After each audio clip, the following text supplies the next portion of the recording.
A Europa passa por um momento de muita tensão, por conta, é claro, do coronavírus. Para entender o cenário dentro desse continente, especificamente na Alemanha, a gente conversa agora, nosso bate-papo é com a jornalista e empreendedora brasileira que vive em Berlim, Melina Costa. Melina, boa tarde, obrigada por conversar com a gente, pelo seu tempo e atenção.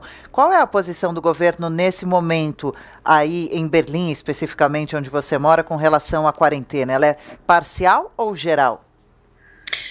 Oi, Adriana. Aqui, como um país de unidades federativas, então cada estado tem regras diferentes. Certo. Mas há, em geral, orientações para o país inteiro e que o país inteiro tem cumprido já há pelo menos 3 semanas. Então, eu, por exemplo, pessoalmente estou entrando na 4ª semana de isolamento em casa. Já faz 2 semanas e meia que todas as escolas, creches estão fechadas. A orientação é para que quando as pessoas saem às ruas, para que elas tenham a companhia apenas de uma pessoa, ou seja, em 2, a não ser que sejam pessoas membros da mesma família.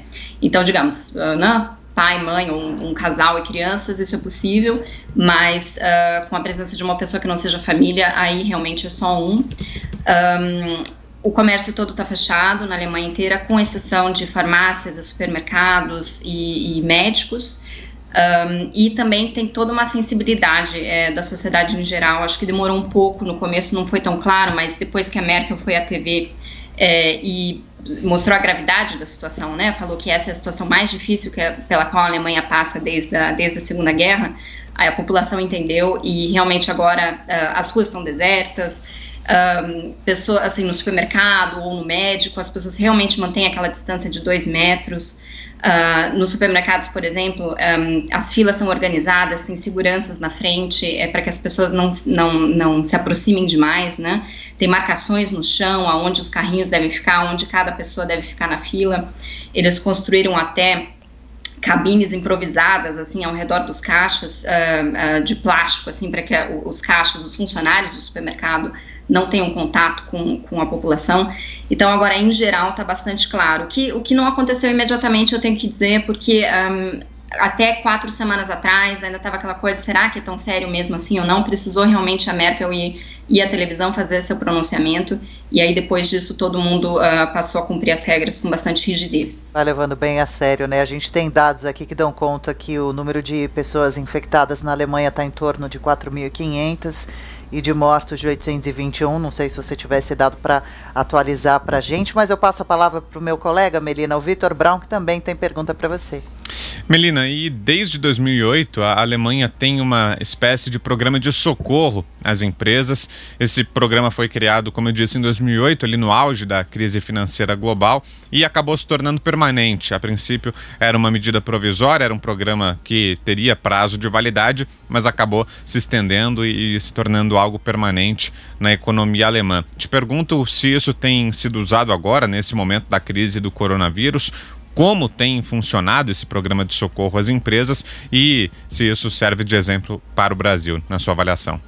Sim, Vitor, olha, originalmente, na verdade, esse sistema já existe desde os anos 50, mas obviamente ele foi usado durante a crise de 2008 e acredita-se que deve ter aliviado muito a situação das empresas aqui. Se chama Kurzarbeit, é um sistema em que os funcionários têm a jornada de trabalho reduzida, assim como a sua remuneração. Eles recebem 60% do salário, ou seja, não é o salário completo, eles também não trabalham 100% do tempo, e parte dessa remuneração é do governo, entre 24% e 45% mais ou menos é pago pelo governo, depende de caso a caso. Foi bastante bem sucedido na época, está acontecendo de novo e dessa vez as regras foram relaxadas, ou seja, é mais fácil conseguir entrar nesse esquema do Kurzarbeit, como eles chamam, que na tradução é trabalho curto, não faz muito sentido em português, mas enfim, isso está muito mais acessível, inclusive para pessoal independente ou que não tem emprego formal, não seja empregado de uma empresa, também tem acesso a esse esquema, tá? As regras estão sendo flexibilizadas. Essa preocupação da saúde e também da economia tem caminhado muito juntas. Eu tenho certeza que em todos os países, né, pelo que a gente tem acompanhado e pelo que você tem visto aí, Melina, presencialmente em Berlim, o sistema de saúde teve tempo de se preparar, aumentando o número de leitos ou até de médicos, por exemplo, para atender os possíveis pacientes? Sim, o que interessante, assim, há 3 semanas houve a orientação para que todas as cirurgias eletivas fossem canceladas. Então, o que acontece, a situação hoje na Alemanha é que os hospitais estão vazios, na verdade. 45% dos leitos de UTI estão vazios, esperando ao agravamento da situação. E hoje de manhã eu ouvi a entrevista do Ministro da Saúde. Ele acredita que o pior ainda esteja realmente por vir, porque essas medidas que começaram a ser tomadas 3 semanas atrás ainda não são completamente observadas, porque tem esse período de incubação do vírus e as pessoas muitos infectados ainda não apresentam sintomas. Mas é verdade que a Alemanha, em comparação com os países, enfim, em geral aqui da Europa, foi o país que mais teve tempo e condições de se preparar, porque eles muito rapidamente, mesmo quando o número ainda não era muito grande, o número de infectados, já tomaram essas decisões. Então, essa principal medida atrasar ou cancelar todo tipo de cirurgia eletiva teve um impacto muito grande. E a mesma coisa, eles pediram para que estudantes de medicina começassem a trabalhar, e médicos de outras áreas passassem a se dedicar, passassem a aprender agora como tratar pacientes infectados com coronavírus. E então, clínicas e hospitais ao redor do país têm passado basicamente essas últimas 2 semanas e meia treinando seu pessoal e se preparando para o pior, que é o que deve acontecer agora. Mas, como o ministro da Saúde disse hoje pela manhã, é impossível saber se isso vai ser suficiente, mas em comparação com os demais países, a Alemanha fez sua tarefa de casa, pelo menos. Ô Melina, eu sei que você tem 2 filhos pequenos, né? Queria que você falasse um pouquinho sobre como tem sido a rotina com eles, o que mudou de lá para cá e a reação deles também, as notícias que chegam, as recomendações que são dadas, o que é que mudou? Eu tenho um bebê de 4 meses e uma criança de 2 anos e meio. Honestamente, a gente optou por não explicar pro meu filho, que tem 2 anos e meio, o que está acontecendo, e esperasse para que ele perguntasse. Então, quando ele chegar e perguntar por que eu não estou indo para a creche, aí a gente vai explicar. Mas ainda até não então, perguntou, então, né? A gente não tem contado o que está acontecendo. Mas assim, a minha rotina é como da maioria dos pais aqui na Alemanha. A gente tem que dar conta de tudo. Então, não tem creche, a gente tem que cuidar das crianças. Meu marido está fazendo home office, como muitas pessoas aqui na Alemanha que têm condições de não sair de casa para trabalhar. Então, nesse sentido, a gente é privilegiado e tem sorte de poder ficar em casa, né? Tem muita gente que não pode. E enfim, uma situação, a gente tem que dar conta, não é um dia a dia fácil, é estressante, mas depois de 3 semanas, essa já é a 4ª, a gente já tem uma rotina, então isso eu aprendi, a gente tem que ter uma disciplina militar, assim, para todo mundo conseguir comer, todo mundo conseguir tomar banho e manter a casa em ordem, ocupar as crianças e conseguir trabalhar no meio tempo. Pelo menos eu estou de licença maternidade, licença parental, e a licença parental aqui na Alemanha é bem generosa, é de mais de 1 ano. Então, nesse sentido, eu tive sorte, que pelo menos eu tenho condições de ficar com as crianças enquanto meu marido trabalha em casa, faz home office. Com certeza. Mas tem muita piada rolando na internet, assim, de pais que colocam um cartaz assim na porta, diz não abra a porta, aqui estão as respostas para todas as suas perguntas. Não sei que horas a comida vai ficar pronta, pare de brigar com seu irmão e vai brincar no seu quarto. Interessante você comentar isso. Lidar com isso. Interessante você comentar sobre piadas rolando mesmo em meio a toda essa situação. Aqui no Brasil também acontece muito e algumas pessoas ficam bravas e falam isso porque a situação ainda não ficou muito grave aí no Brasil, depois vocês vão parar de rir, mas são alguns momentos que pelo menos distraem, né? Já tem informação negativa o suficiente para a gente acompanhar. Melina, você falava que cada estado aí na Alemanha tem as suas próprias regras com relação ao isolamento, mas parece que a própria Angela Merkel falou sobre o isolamento ser até aproximadamente o dia 19 de abril, seja ele como for em cada um dos estados. Você confirma isso? Que depois da Páscoa, passado dia 12, provavelmente seria feita uma nova avaliação. Agora há pouco a gente mostrou que aí na Alemanha, ou melhor, em Berlim especificamente, faz 9 graus apenas a sensação térmica, não sei qual é, né? Uma temperatura ruim para acabar com a circulação do vírus, dizem as autoridades médicas. Então você acredita que o pico da doença ainda não aconteceu aí na Alemanha, ainda está subindo para um ponto mais alto da curva? Então, não se sabe, né? Se você for acompanhar nos últimos 3 dias, o número de novos casos tem reduzido. Então, o número de novos casos que chegou perto de 6 mil, agora está entre 4 e 5 mil. Mas a verdade é que, como o ministro da Saúde falou de manhã, não se sabe ainda. Então, ainda tem essa expectativa de que o pior ainda pode estar por vir. E, assim, essa intenção de que a gente se mantenha em lockdown, né, que se mantenha em isolamento até meados do mês, é a primeira previsão, né? E como o próprio ministro da Saúde falou hoje de manhã, é importante dar para a população pelo menos um cenário de que isso não vai ser sempre para sempre, né? Que em algum momento o país vai voltar à normalidade, mas a verdade é que não se sabe, isso pode ser revisto.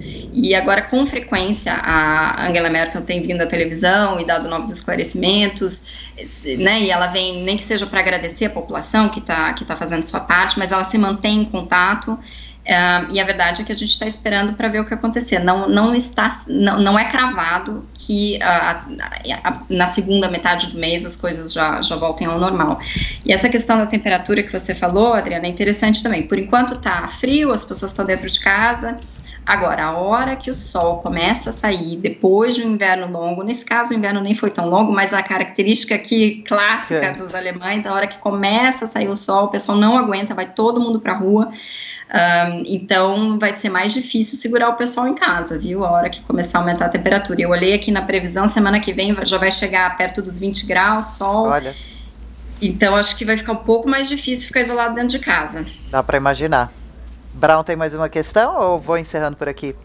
Pois é, Melina, queria saber de você a reação política por aí. Há disputa também, assim como aqui no Brasil, os governadores e prefeitos têm defendido uma posição, o presidente da República tem defendido outra, os governadores e prefeitos defendendo o isolamento, o presidente defendendo só o isolamento dos pacientes que pertencem aos chamados grupos de risco. Aí na Alemanha, tem alguma divergência desse tipo ou não? O discurso é muito unificado no sentido do isolamento total?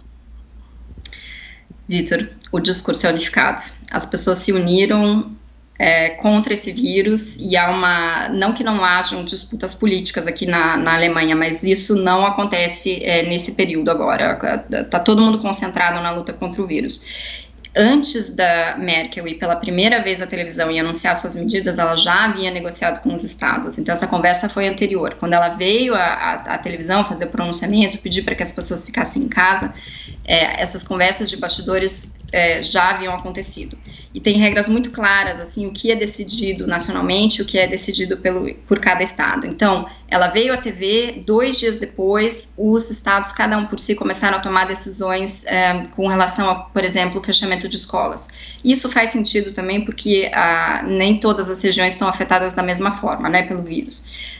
Então, há uma certa liberdade. Por exemplo, aqui em Berlim, a gente não tem proibição de sair à rua, por exemplo. Já na Bavária, no sul do país, tem essa proibição. Lá a situação é um pouco mais complicada.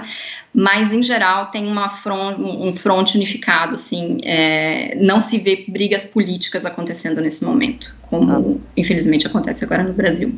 Melina, desculpa a gente te segurar, que é bastante interessante para nós aqui no Brasil acompanharmos a situação em outros países, como está sendo tudo por aí na Alemanha. Então, uma dúvida, produtos, né? Você disse que a ida aos supermercados está valendo de forma especial, mas está faltando alimentos? Ou, por exemplo, aqui em São Paulo, no Brasil, em quase todos os estados, está muito difícil encontrar álcool em gel, máscaras de proteção para o rosto e luvas. Aí na Alemanha esses produtos estão à disposição?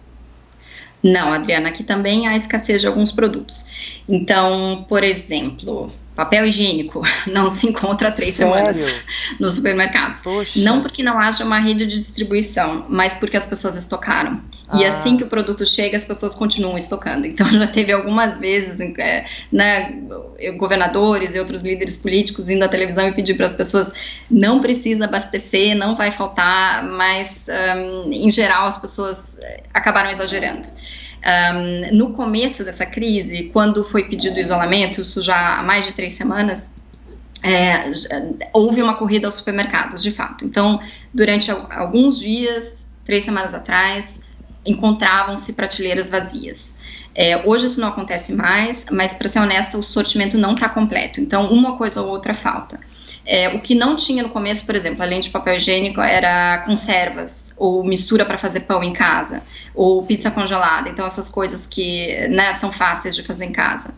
Agora isso já se restabeleceu, né, o sortimento, mas como eu falei, papel higiênico e sabonete. Sabonete em geral é difícil achar. Então, essa semana, por exemplo, a gente achou um pacote de um sabonete roxo horrível, mas era o que tinha, e a gente trouxe para casa. Máscaras não tem, definitivamente não tem, e até bem interessante, as pessoas começaram a fazer em casa. Então, tem várias, nos jornais, na televisão, agora ensinando como é que as pessoas fazem suas próprias máscaras. Inclusive, aqui na Ópera de Berlim, os funcionários, as costureiras, os costureiros, designers, que antes faziam fantasias e roupas para personagens, né, da Sim. ópera, pararam a produção e estão fazendo máscaras, por exemplo, de tecido. Então essa é uma recomendação que é recente, começou nos últimos 2 dias, aparentemente agora começa a ficar claro que faz sentido usar máscaras na rua, porque também tem uma questão cultural, assim, as pessoas não fazem isso tão facilmente como na Ásia, por exemplo, que tem a cultura de usar essas máscaras. Aqui é estranho, as pessoas se sentem, enfim, escondendo o rosto, não é muito social, assim, mas agora já se vê cada vez mais pessoas com máscaras na rua, e as pessoas começaram a fazer suas próprias em casa. Para hospitais, a gente tem visto muitas empresas doando máscaras que elas tinham reservas, enfim, está sendo doado para o hospital. Não é uma situação tão grave, eu não tenho ouvido que falta máscara e material para pessoal médico, pro pessoal que está na linha de frente, né, nos hospitais, nas clínicas. Isso eu não tenho ouvido. Agora, pessoas comuns, assim, os cidadãos comuns não têm acesso a isso. Que pena. Ô Melina, e em relação aos alemães que estejam em outros países, o governo tem dado apoio, auxílio? Aqui no Brasil há esse problema, uma preocupação muito grande, muita gente tem recorrido ao Itamaraty para voltar aqui para o Brasil, porque os voos foram cancelados, essas pessoas saíram do país ou para passar férias, ou para viagens de negócios, ou até quem morava mesmo fora do Brasil quer voltar agora aqui para o país nesse momento e não tem conseguido, tanto por falta de dinheiro quanto por falta de voos. E aí o governo já fez algumas operações de repatriação, mas ainda tem muita gente fora do Brasil querendo voltar. Aí na Alemanha há esse problema também, alemães querendo retornar ao país? Sim, Vitor, um problema semelhante. Essa tem sido a principal ocupação agora do ministro das Relações Exteriores, trazer esses alemães de volta para casa. Ele está ocupado com isso já há semanas, né? Então já milhares de alemães já foram trazidos de volta para casa, voos que foram organizados pelo governo alemão. O problema é o seguinte, as férias aqui na Alemanha são de 30 dias úteis, são férias generosas. Então teve gente que viajou há 4 semanas atrás, quando não era claro que essa crise seria tão grave. Então ainda tem bastante gente fora. Os primeiros alemães a serem trazidos de volta para casa eram aqueles que estavam em destinos turísticos mais comuns. Então, milhares de pessoas foram trazidas do Egito, por exemplo, porque muitos alemães passam as férias lá. Grécia, Itália. Agora, está começando a ficar mais complicado, porque tem vários alemães em pequena, né, poucos alemães que estão em países de mais difícil acesso, em que há poucos alemães concentrados. Então, por exemplo, ontem mesmo eu estava vendo a história de uma mulher que está em Camarões. Demora mais para trazer essas pessoas para casa. Então, até ontem à noite o Ministério das Relações Exteriores foi à TV, explicou que está se esforçando para trazer, mas ainda há milhares de alemães fora, especialmente em países em que o acesso é mais difícil e onde é mais difícil organizar voos, porque são poucas pessoas a serem trazidas de volta para casa. É mais difícil trazer uma pessoa do que 30, né, que enchem, né, 1/3 de um avião, por exemplo. Claro. Bom, Melina, não tenho como te agradecer o seu carinho aqui com a gente, todo o nosso carinho também por vocês aí na Alemanha, boa sorte com as crianças e tudo mais, e como você mesmo falou, né, por um período, né, felizmente o lado bom dessa crise terrível e profunda é que ela deve terminar dentro de algum tempo, a gente não sabe quanto, mas alguns meses. Vamos aguentar firme, boa sorte mais uma vez, obrigada por falar com a gente, boa quinta-feira e até uma próxima, boa noite já aí, não? Obrigada, boa noite, quer dizer, boa tarde para vocês. Boa tarde aqui, valeu, Melina.